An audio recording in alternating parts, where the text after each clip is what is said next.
Hello everybody, welcome back to HardReset.Info channel. In today's video, I'll show you how to easily change sleep mode exit time settings on your Canon i-SENSYS MF657.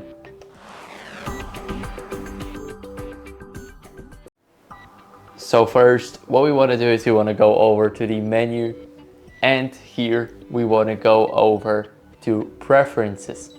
Now here in preferences, as you guys can see, we will have everything. We need to go into timer/energy settings. And here we need to scroll all the way to the bottom until we see sleep mode exit time settings.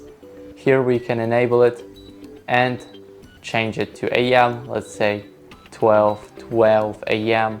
Let's click apply, and now this setting is applied. And now I'll show you guys how you guys can change it the other way. So as you guys can see, we are on the website of our i-SENSYS. Now here we are in the timer settings, and let's click on edit, and it's at the bottom, at the exact bottom, it's use sleep mode exit time settings. Here we can disable it and also change the time from AM to PM, add some hours or minutes. And here after we disable it, let's click OK, it will be off.